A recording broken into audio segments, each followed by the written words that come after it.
Hello, I'm Richard Velleman, one of the originators of the 5-step method. This video is going to cover step 3, which is about exploring coping and responding with a family member with whom you're working. We will include a discussion of the key things that we've learned to make a good step 3 and a discussion of common pitfalls and how to avoid them. As you know, the stress-strain coping support model shown on the left of this slide suggests that the amount of strain that any given amount of stress causes is influenced by 3 factors: how well informed a person is, how they cope, and the amount and quality of support they receive. This step is about that middle factor, supporting the family member to explore how they're responding and coping with their circumstances.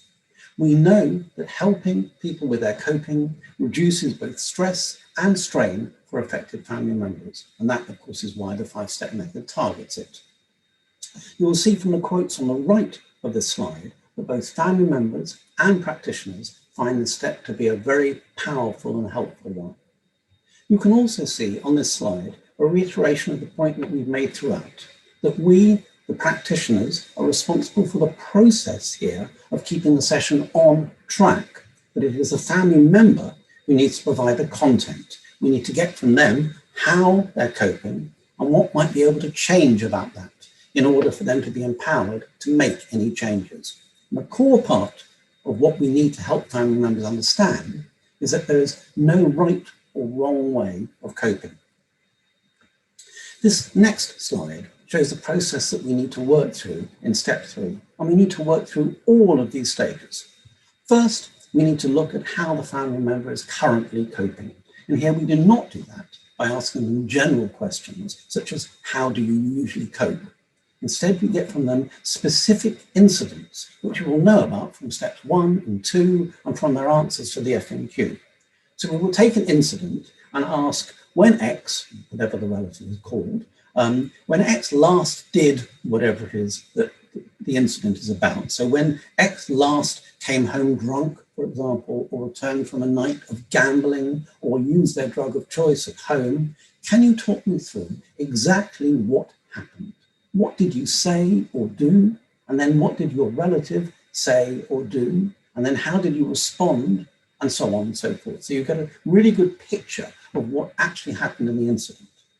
Now, we may have already raised with the family member the point that there are 3 main ways that family members often cope. But if we haven't done so yet, we will probably discuss that at this point. And we may look to see how whatever it is that the family member has told us they did fits into these 3 ways of coping. And I'm going to say a bit more about these 3 ways of coping in a minute. We'll then help the family member to look at why the way of responding, and if they did respond in more than one way, then each of those we'll look at separately, why that way of responding was helpful for the family member. What were the advantages for the family member of that way of responding? And then we'll also look at what was unhelpful for them about that way of responding, what the disadvantages were. Then we'll get them to reflect on that same incident and to explore with us what 1 or more alternative ways of responding might have been. And for each alternative way of responding, we'll get the family member again to explore what the advantages of that alternative way might have been and what the disadvantages of that alternative way might have been. Now, in this way, we are empowering the family member to gain a highly important set of new skills. Not only are we helping them to realize that there is not one right or one wrong way of responding, but that every way of responding has both good things attached to it and bad things attached to it. So for every situation, it's important that the family member realizes that they've got choices over how they respond, and that each and every choice they make will have both advantages and disadvantages attached to it. Now, sometimes we work with family members who have a TINA approach. That is, they tell us that there are no alternatives to the way of responding that they've told us that they have used. TINA stands for there is no alternative. And in those situations, we need to utilize our core counseling skills to enable them to see that in every situation, there are always alternatives. each one of which has both advantages and disadvantages attached to it. All of this will allow a family member to weigh up how they cope and what they might want to change. And as I've just said, we need to remember that in this step, we, the practitioner, need to be in control of the process, but the family member must remain in control of the content, the examples, and the range of advantages and disadvantages attached to each way of coping. Now, in addition to your use of the practitioner handbook and the skills framework to guide your work in each of the 5-step method sessions, you should also remember to refer to the self-help handbook and to refer to the relevant section or sections of the FMQ, where the family member signifies what sort of coping styles they've used and are using. There are some exercises in both the practitioner and the self-help handbooks that can be used to support this session. This slide here shows 2 of the exercises from the self-help handbook. The one on the left is aimed at helping the family member to think about a recent situation which the family member had to respond to and what they did. And the one on the right looks at what was helpful and unhelpful about that and what could be done differently next time. Now, as with all the other steps, there are 6 criteria to cover in step 3 of the 5-step method, listed on this slide, in addition to the areas listed in point 7, which are the ongoing use of the core counselling competencies, the use of the self-help handbook, and the underlying emphasis on structure and time management.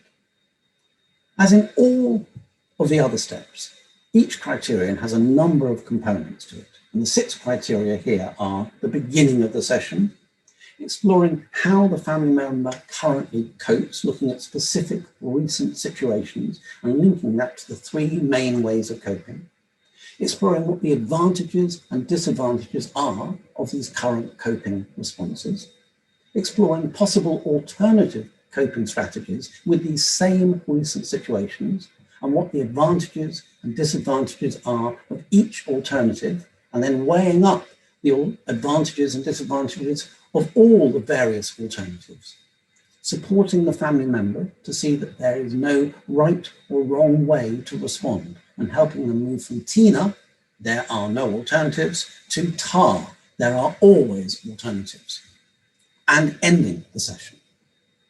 Putting this all together will empower family members to make the best decisions about how to cope, and will leave them with extra skills which they can use in the future after our 5-step method sessions have finished.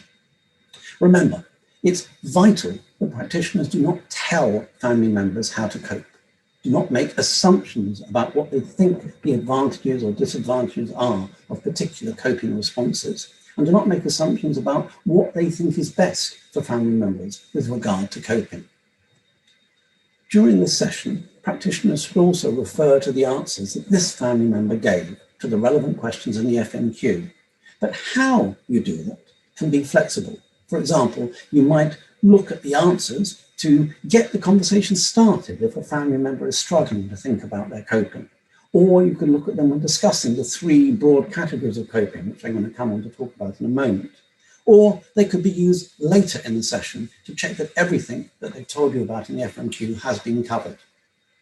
And remember also that you must structure this session well, as we've outlined in previous video clips, ensuring that all the required elements for beginning and ending the session are covered, that you manage the timings of the session, and that you communicate all of this to the family members that you're working with.